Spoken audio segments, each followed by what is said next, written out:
द्वारा दिया जाता है और वो परमात्मा एक मनुष्य रूप में आकर हमें ज्ञान देता है, हमें भेद बताता है आत्मा का। दोस्तों, इसको समझना पड़ेगा आपको कि आत्मा और परमात्मा में क्या भेद है, तभी बात बनेगी। जैसे बाबा नानक को बेई नदी पर जो अकाल पुरुष मिले थे, अब सोचने वाली बात है कि परमात्मा का कोई शरीर नहीं है, कोई आदमी या औरत नहीं है, लेकिन फिर भी हम उसको अकाल के साथ पुरुष क्यों बोलते हैं? क्योंकि वो परमात्मा जब भी इस दुनिया में आता है तो एक इंसान के रूप में आता है, एक गुरु के रूप में आता है। और वो क्यों आता है गुरु के रूप में? क्योंकि हम इंसान हैं, हम जानवरों की भाषा नहीं समझ सकते, हम पशु पक्षियों की भाषा नहीं समझ सकते, कीड़े मकोड़ों की भाषा नहीं समझ सकते, इसलिए उसको केवल इंसान रूप में ही आना पड़ता है हमें समझाने के लिए। अगर वो कुत्ता बिल्ली बकरा चींटी मच्छर बन के आएगा, हमारे कान में घूं घूं भी करेगा सारी रात, तब भी हम नहीं समझ पाएंगे वो कहना क्या चाह रहा है। इसलिए वो एक पुरुष रूप में आता है और हमें समझा के वापस चला जाता है। वापस चला जाता का मतलब ये नहीं है कि वो कहीं किसी लोक में चला जाता है, क्योंकि उसका आना जाना कोई हमारे आने जाने जैसा नहीं होता है, वो गुप्त और प्रगट होता है। तो साहिब कहते हैं, साहिब कबीर का सब घट वासा और गुप्त प्रगट कुछ अजब तमाशा। जहां संत प्रगट तहां भय हूं और जहां असंत गुप्त वहां रहे हूं। वो प्रगट और गुप्त होता है। आना जाना तो बोलने की भाषा में हम कह देते हैं कि वो आए और वो चले गए। तो क्या कहते हैं वो आगे, अछल अच्छेद अपेद प्रभ ऐसे भगवान। यानी कि अछल, जिसको कोई छल नहीं सकता। जैसे आप देखोगे कि कई कहानियां भी बनी हुई हैं, जैसे श्री राम जी को सीता को उठा के ले गए, उनको छल लिया, या और भी कई ऐसी ऐसी कहानियां बनी हुई हैं जिसमें भगवानों को ही छला जा रहा है। जैसे शंकर जी की भस्मासुर ने तपस्या करी और वो उसी के पीछे दौड़ने लगे उसको मारने के लिए, यानी कि छले गए, भगवान भी छले गए। लेकिन ये जो परमात्मा है ये छला नहीं जा सकता। अछल अच्छेद अपेद, यानी कि जिसको छेदा भी नहीं जा सकता, और अपेद यानी कि उसमें और हम में कोई भेद भी नहीं है। कितनी प्यारी कितनी सुंदर बात लिखी है कि वो अपेद है, हम में और उसमें कोई फर्क नहीं है, हम और वो एक से ही हैं। प्रभ ऐसे भगवान, ऐसे भगवान को मैं ढूंढ रहा हूं। कहां पे? खोजत खोजत फिरा खोजऊं बन थान। अब आगे क्या बोलते हैं, कब देखूं प्रभ आप ना आत्म के रंग। यानी कि हे प्रभु, हे मेरे मालिक, मैं कब अपनी आत्मा के रंग को देखूंगा। अब देखो बोलने में आ रहा है कि आत्मा के रंग को, इसका मतलब ये नहीं है कि आत्मा कोई रंग बिरंगी है, काली है, पीली है, हरी है। अब जो अज्ञानी मूर्ख जो मूढ़ बंदे होते हैं वो शब्दों को पकड़ते हैं, भावों को नहीं पकड़ते हैं। वो आपको दिखाएंगे, देखो ये आत्मा के रंग की बात कर रहा है, ये जरूर तत्वों की बात कर रहा है। मतलब ऐसे ऐसे मूर्ख भी पड़े हैं इस दुनिया में, पर आपने उन पे ध्यान नहीं देना है। आप अपना परख करो और वाणी को समझो। अब क्या कहते हैं, कब देखूं प्रभु आपना आत्म के रंग, कि हे मेरे मालिक, मुझे कब आत्म ज्ञान प्राप्त होगा, कब प्राप्त होगा। जागत ते सुपना भला बसिए प्रभ संग। तो कहते हैं कि अगर मुझे सपने में भी आत्मज्ञान हो जाए तो वो सपना इस जीवन से 1000 लाख करोड़ गुना अच्छा है। यानी कि मैं दोबारा जागृत अवस्था में नहीं आना चाहता, मैं इस दुनिया में नहीं आना चाहता। अगर मुझे सपने में भी भगवान मिल जाए तो, सपने में भी आत्मज्ञान हो जाए तो। और कुछ लोग कहते हैं कि इस दुनिया में कभी किसी को आत्मज्ञान ही नहीं हुआ है, संत लोग तो आत्मा के आसपास भी नहीं फटके हैं। देखो, संतों की महिमा संत ही जान सकते हैं, असंत नहीं जान सकते हैं। पहली बात बता दूं मैं, संतों के लेवल की जो बातें हैं वो कोई संत वाला संत बुद्धि होगा ना, वही जानेगा। जो केवल किताबें पढ़ के जो ज्ञानी बन जाते हैं ना, वो संतों की केवल शब्द ही पकड़ सकते हैं, वो भाव नहीं पकड़ सकते, क्योंकि वो उस लेवल पे अभी पहुंचे नहीं होते हैं। अगर वो उस लेवल पे पहुंच जाए तो उनको एक एक शब्द समझ में आ जाएगा कि संत कहना क्या चाहता है। लेकिन ये भावों को नहीं पकड़ते हैं, ये केवल शब्दों के जाल में उलझ जाते हैं। इसलिए दोस्तों, आपने सावधान रहना है इन लोगों से ऐसे लोग आपके जीवन को बर्बाद करने के लिए आजकल बहुत एक्टिव हैं। ऐसे लोगों से दूरी भी बनाएं, और लेकिन समझ के। मैं ये नहीं कह रहा हूं कि आप उनसे दूरी बना लो। आप ज्ञान को समझो, विचार करो, विवेक लगाओ, और जब लगे कि वो आपके लिए कल्याणकारी नहीं है तब उनको तत्काल ही त्याग दो।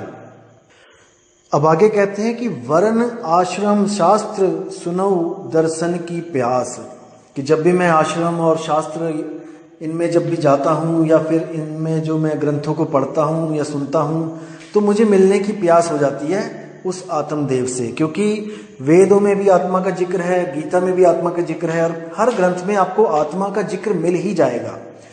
उनको सुन के कहते हैं कि मेरी प्यास बढ़ गई है उस आत्म तत्व से मिलने की। आगे कहते हैं रूप न रेख न पंच तत्व ठाकुर अविनाश, उसका कोई रूप नहीं है, कोई रेख नहीं है, वो 5 तत्वों से न्यारा है। वो पंच तत्व में नहीं बस रहा है, वो 5 तत्वों से न्यारा, वो ठाकुर अविनाश, उसको कोई नहीं मार सकता। अविनाश यानी कि क्षर, वो ठाकुर अक्षर है यानी कि अविनाशी है।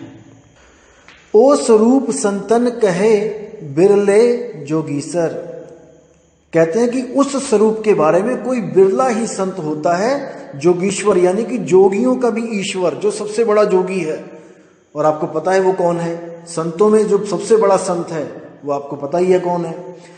तो कहते हैं कर कृपा जाको मिले तन तन ते ईसर, यानी कि जिस पे कृपा वो कर दे उसको वो जाके मिलता है, उसको स्वयं जाकर मिलता है और उसको आत्मा का भेद देता है, रहस्य देता है। अब क्या देखो, अब क्या बोल रहे हैं कि सो अंतर सो बाहर है, बिन से तह परमा। देखो बहुत गहरा विचार है इसमें, लेकिन इसको समझोगे तो बड़े प्यार से समझ में आएगा। कह रहे हैं कि सो अंतर सो बाहर है, कि मैं आज तक जो बाहर ढूंढ रहा था और जो अंदर ढूंढ रहा था। देखो इस दुनिया में 2 तरह के लोग हैं, एक तो परमात्मा को शरीर के बाहर ढूंढते हैं और एक परमात्मा को शरीर के अंदर ढूंढते हैं। 2 तरह के लोग मिलेंगे आपको। एक कहेंगे कि नहीं मेरे साथ चलो, बद्रीनाथ चलो, केदारनाथ चलो, कहाँ चलो, वहाँ चलो, पहाड़ों पे चलो, वहाँ पे दर्शन करके आते हैं। एक तो ये लोग हो जाते हैं। और एक कहते हैं कि नहीं भाई, बाहर नहीं है परमात्मा, वो आत्मा तत्व, परमात्मा तत्व वो हमारे अंदर है। तो वो अंदर की भक्ति करने लग जाते हैं और सच्चा गुरु, भेदी गुरु ना मिलने के कारण इन चक्रों की साधना करने लग जाते हैं। अपने अंदर त्रिकुटी में साधना करने लग जाते हैं, सहस्रार तक पहुंच जाते हैं। तो कई साधना करते हैं लेकिन उनको वो चीज नहीं मिलती वहां पे। तो ना तो वो बाहर है और ना वो अंदर है, लेकिन उसकी शक्ति से बाहर का भी सब कुछ चल रहा है और अंदर का भी सब कुछ चल रहा है। अब इसको क्या बोल रहे हैं, सो अंतर सो बाहर है, यानी कि वो अंदर है या बाहर है, इस भ्रम को खत्म कर दिया गया है। बिन से तह परमा, इस भ्रम को उसने खत्म कर दिया है कि वो अंदर है कि वो बाहर है। वो ना अंदर है ना बाहर है, वो अपने ठिकाने पे है, वो अपने स्थान पे है। जैसे बोला कि एक कहो तो हूं नहीं, 2 कहूं तो गाली, यानी एक भी नहीं है 2 भी नहीं है।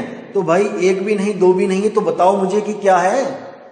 ऐसा कोई बोल ही नहीं सकता कि वो 1 और 2 के बिना कोई तीसरी चीज बताओ। 1 और 2 के बिना तो शून्य है, केवल 0 बोल सकते हो आप।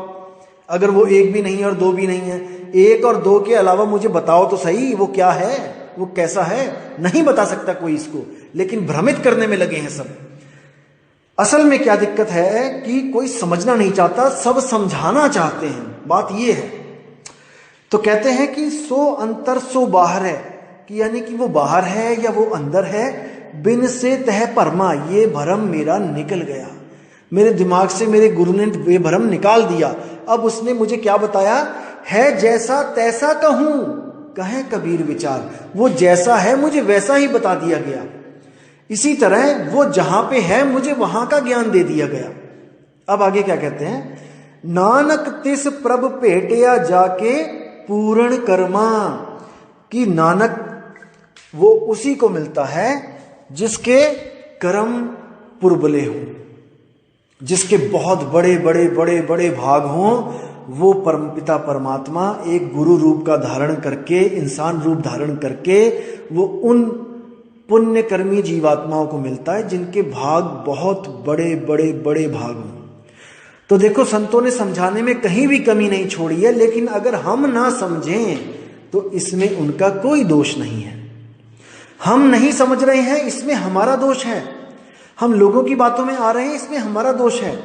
आज क्या किया जा रहा है, देखो, जिनकी मैं बाणी बता रहा हूं, आज वही गुरुद्वारों में बाणियां पढ़ के माथा टेक के अपने अपने घर चले जाते हैं। क्या कोई विचार कर रहा है? क्या कोई उस अक्षर का जाप कर रहा है जो बोलने में नहीं आता, पढ़ने में नहीं आता? जैसे बाणी 340 में आपको बताया था पेज नंबर पे, 52 आखर लोक त्रय सब कुछ इन्हीं माही, ये आखर खिर जाएंगे वो आखर इनमें नहीं। क्या 52 अक्षरों से परे की कोई बात हो रही है? कहीं पे बात चल रही है? हर बंदा कुछ ना कुछ जप रहा है। कोई राम राम राम राम, कोई जय श्री कृष्ण हरे कृष्ण हरे राम, कोई वाहेगुरु वाहेगुरु वाहेगुरु, कोई अल्लाहु अल्लाहु अल्लाहु, कुछ ना कुछ सब जप रहे हैं, लेकिन 52 से न्यारा कोई नहीं हो पा रहा है।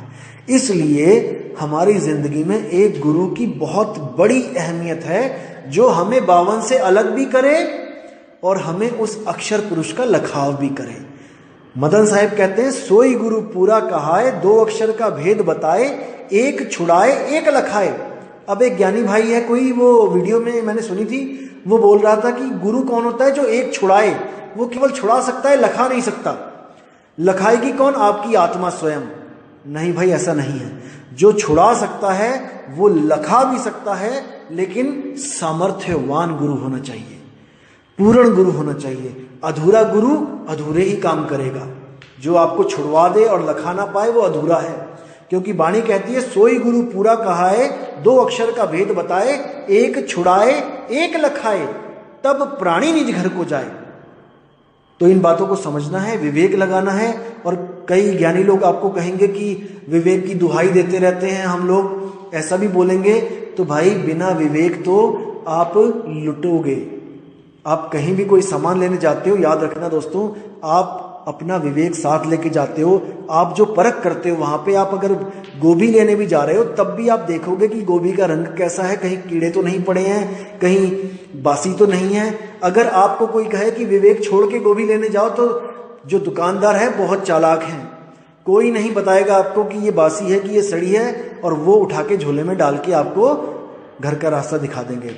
लेकिन दोस्तों, इसमें नुकसान आपका है, उसका नहीं है। जो कह रहा है कि विवेक की दुहाई दे रहे हैं, विवेक की दुहाई दे रहे हैं, उसका कोई नुकसान नहीं है। उसने तो जहां जाना है वो चला ही जाएगा। लेकिन दोस्तों, आपने कहां जाना है, आप ये विचार करो, क्योंकि ये जीव आपका है और ये आत्मा आपकी है। इसका कल्याण कैसे करना है, जीव का कल्याण कैसे करना है, ये आपने देखना है। ये किसी और ने इसका सिरदर्द नहीं लेना है। इसलिए दोस्तों, मैं परख देता चलूंगा और आप परखते चलो। जो आपको सत्य लगे उसका साथ करो, उसके साथ जुड़ो। अगर आपको कोई और भी सत्य लगता है तो आप उसके साथ जुड़ो।